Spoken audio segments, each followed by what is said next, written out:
Buenos días a todos.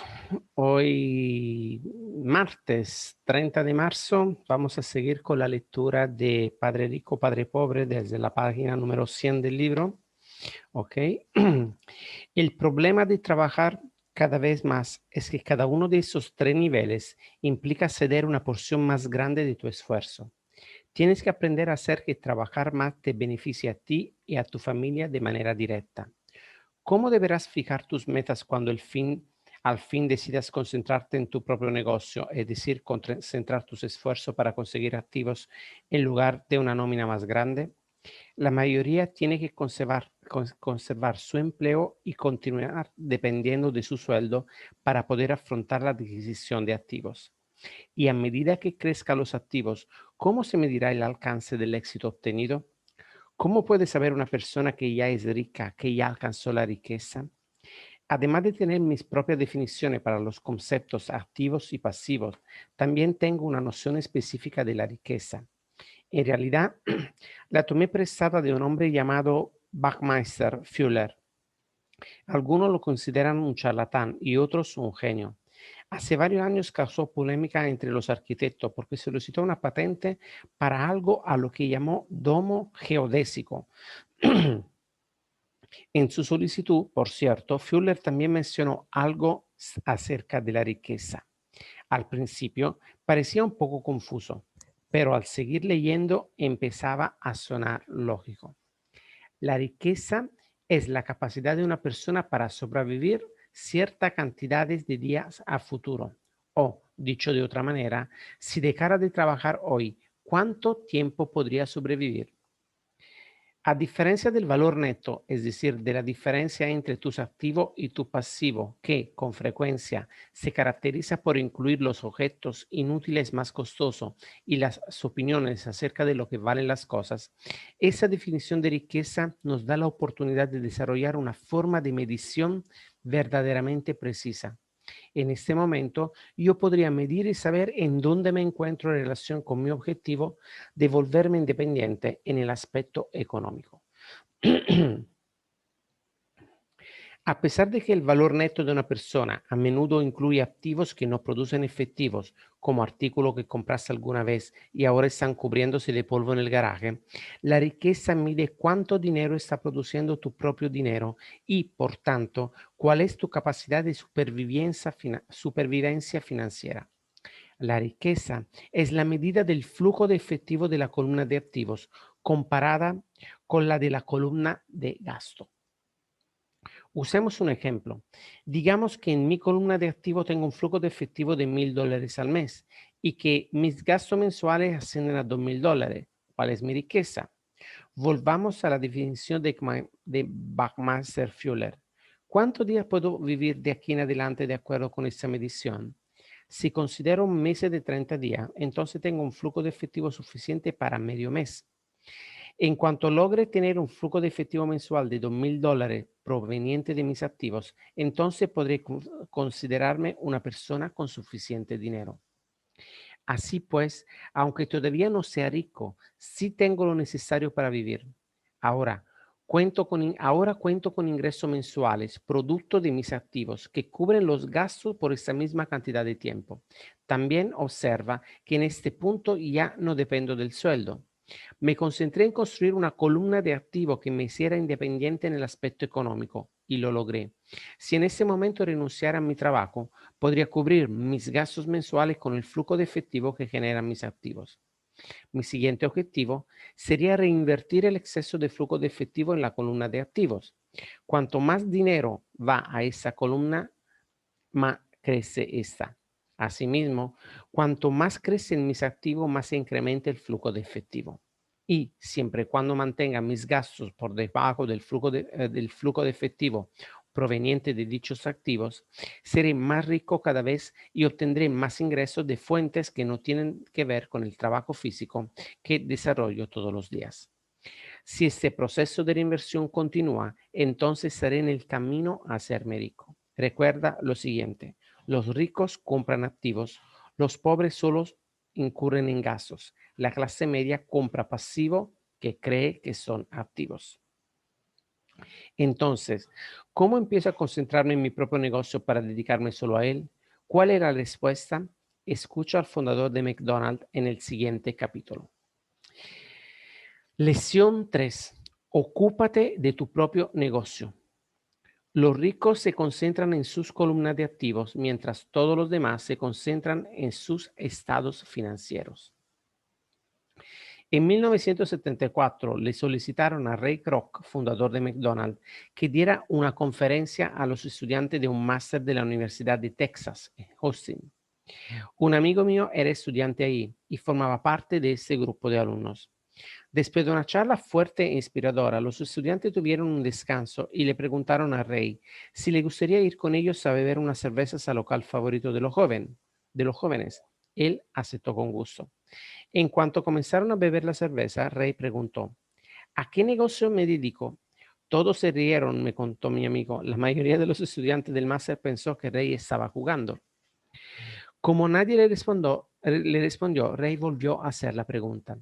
¿A qué negocio creen ustedes que me dedico? Los estudiantes volvieron a reírse, pero finalmente un valiente gritó, Ray, ¿quién en ese planeta no sabe que te dedicas al negocio de las hamburguesas? Ray se rió. Eso es lo que pensé que diríais, hizo una pausa y luego añadió, damas y caballeros, yo no me dedico al negocio de las hamburguesas, mi negocio es el inmobiliario. Según me contó mi amigo, Ray pasó un buen rato explicando su punto de vista. En su plan de negocios, Ray sabía que el enfoque principal del negocio era de vender franquicias de hamburguesas.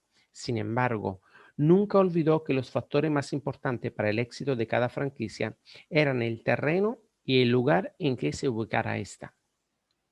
Básicamente, la persona que compraba una franquicia también estaba adquiriendo el inmueble que ésta incluía y lo hacía en beneficio de la organización de Ray Kroc. Hoy en día, McDonald's es el mayor propietario individual de bienes raíces del mundo. Posee incluso más propiedades que la Iglesia Católica. La empresa McDonald's es dueña de algunos de los cruces y esquinas más valiosos de los Estados Unidos y de todo el mundo. Mi amigo considera que la de Ray Kroc fue una de las lecciones más importantes que recibió en su vida. Gracias a ella, actualmente tiene locales de lavado de coches, pero en realidad su negocio son los bienes inmuebles donde se realiza el lavado. En el capítulo anterior se presentaron diagramas que ilustraban el hecho de que casi todo el mundo trabaja para todos los demás, excepto para sí mismo. En primer lugar, todos trabajan para los dueños de las empresas, luego para el gobierno a través de los impuestos y finalmente para el banco en donde obtuvieron su préstamo hipotecario. Cuando yo era niño no había McDonald's cerca de casa. Sin embargo, mi padre rico nos enseñó a Mike y a mí la misma lección que Ray Kroc les dio a los estudiantes del máster de la Universidad de Texas. Se trata del tercer secreto de los ricos. Ocúpate de tu propio negocio. En muchas ocasiones, las dificultades económicas de la gente son consecuencias de trabajar por cuenta ajena. Al final de sus vidas, muchas personas sencillamente no tienen nada que demuestre cuánto se esforzaron. Nuestro sistema educativo se concentra en preparar a los jóvenes para obtener buenos empleos gracias a las habilidades académicas que logren desarrollar. Sus vidas siempre estarán sujetas a los sueldos o, tal como expliqué anteriormente, a la columna de los ingresos. Muchos de ellos estudiarán aún más para llegar a ser ingenieros, científicos, cocineros, oficiales de policías, artistas, escritores u otras cosas. Sus habilidades profesionales les permitirán pertenecer a la población activa y trabajar para obtener dinero. No obstante, existe una gran diferencia entre tu profesión y tu negocio. Con frecuencia le pregunto a la gente, ¿a qué negocio te dedicas? Y algunas personas me responden, soy un banquero. Luego les pregunto si son dueños de algún banco, a lo que generalmente responden con, no, trabajo en uno. En ese momento comprendo que confunden su profesión con su negocio. Quizá la profesión de esa persona sea banquero, pero les hace falta tener su propio negocio. Uno de los problemas de la escuela es que casi siempre te conviertes en aquello que estudias. Por eso, si estudias gastronomía, te conviertes en chef. Si estudias leyes, serás abogado. Y si estudias mecánica automotriz, te conviertes en mecánico.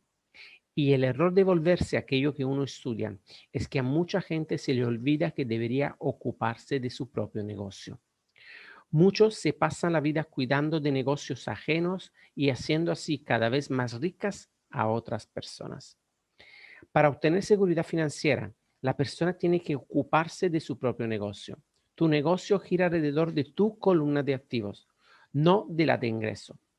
Como expliqué anteriormente, la regla número uno implica diferenciar entre activo y pasivo para, luego, adquirir activos. Los ricos se concentran en la columna de activos, en tanto que todos los demás se concentran en sus estados financieros. Es por lo anterior que muy a menudo escuchamos, necesito un aumento. Si al menos me ascendieran, voy a volver a escribirme en la escuela para estudiar más y conseguir un empleo mejor. Voy a trabajar horas extras.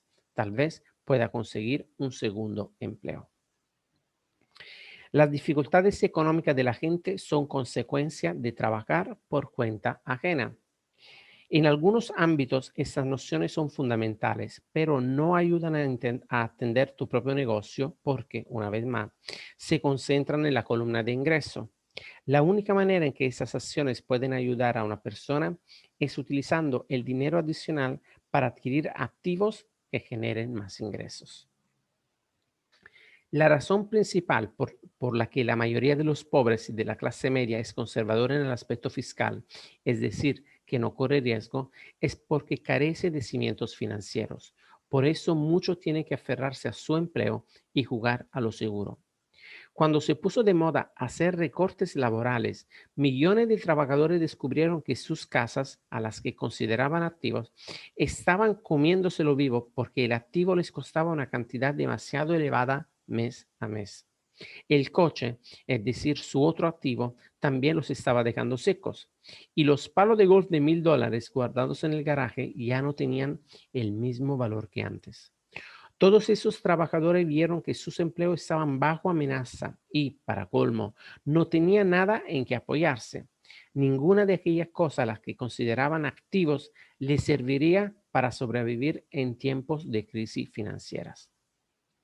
Doy por hecho que casi todos hemos solicitado alguna vez un crédito para comprar una casa o un coche.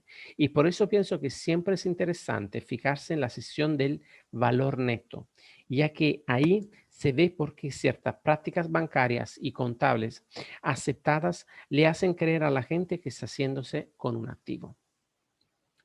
En una ocasión quise conseguir un préstamo, pero mi situación económica no era muy saludable.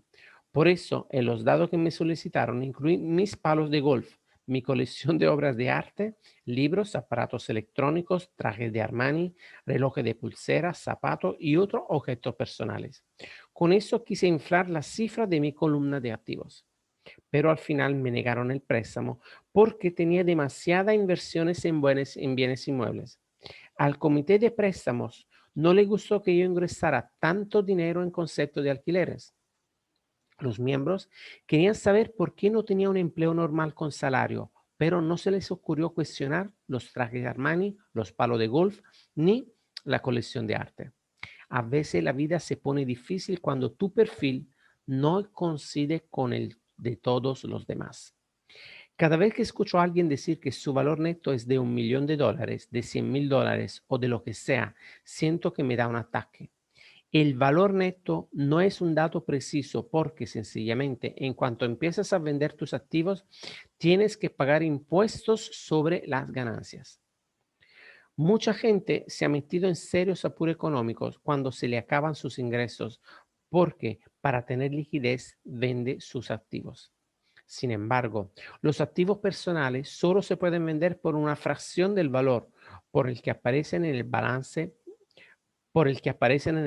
general personal.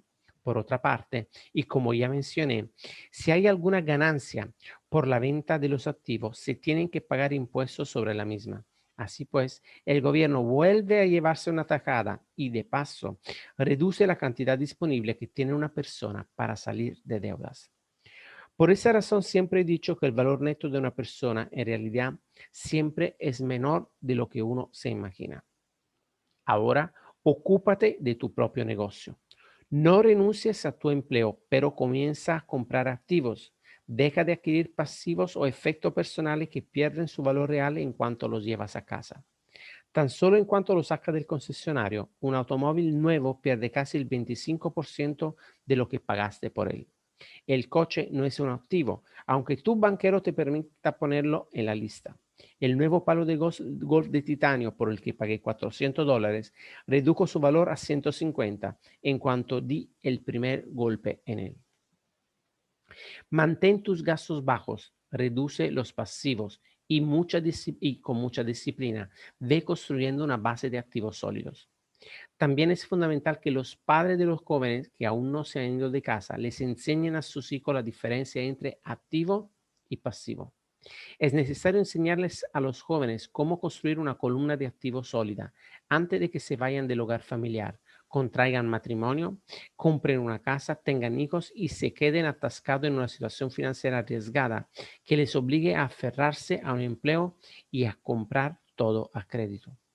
He visto demasiadas parejas jóvenes que se casan y quedan atrapadas en un estilo de vida que les obliga a endeudarse durante casi toda su vida laboral. Con frecuencia, sucede que en cuanto el último hijo se va de casa, los padres se dan cuenta de que no se han preparado para la jubilación de la manera adecuada. Entonces se asustan y empiezan a ahorrar algo de dinero.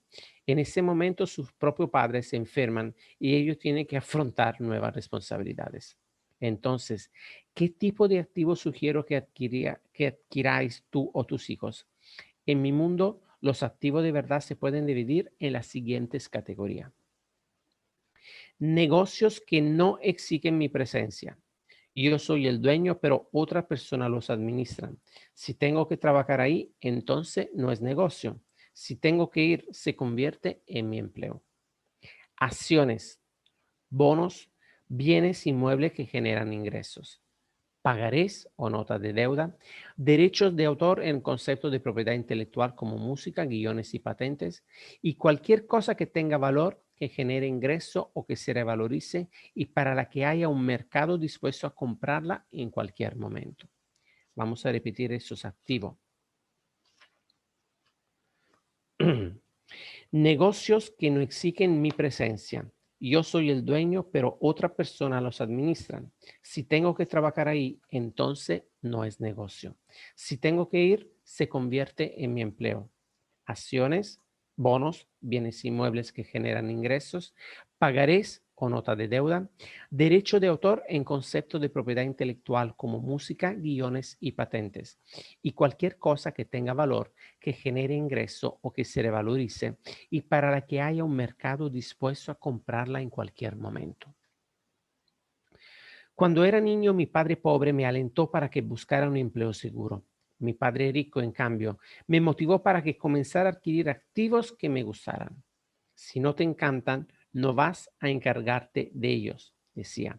Ahora colecciono bienes inmuebles porque sencillamente me fascinan los edificios y los terrenos. Me gusta mucho comprarlo y además podría contemplarlo todo el día. Cuando llego a tener problemas, nunca son tan grandes como para hacer que cambien los sentimientos que tengo por los bienes inmuebles. Pero si alguien no soporta los inmuebles, entonces no debería comprarlos. También me gustan las sesiones de empresas pequeñas y en especial de las que acaban de comenzar. Eso se debe a que soy empresario, no una persona del estilo corporativo. Al principio de mi carrera trabajé para compañías inmensas como Standard Oil de California, el Cuerpo de Marina de los Estados Unidos y Xerox. Disfruté mucho del tiempo que pasé en esas organizaciones y conservo muy buenos recuerdos. Sin embargo, en el fondo sé que no soy un hombre de empresas grandes. A mí me gusta poner en marcha empresas, no dirigirlas. Por eso mismo, generalmente compro acciones de negocios pequeños. A veces incluso pongo en marcha la empresa y luego la hago cotizar en bolsa, porque las fortunas en realidad se hacen en emisiones de acciones nuevas. Y a mí me encanta ese juego. Ocúpate de tu propio negocio. No renuncies a tu empleo, pero empieza a comprar activo y deja de adquirir pasivo.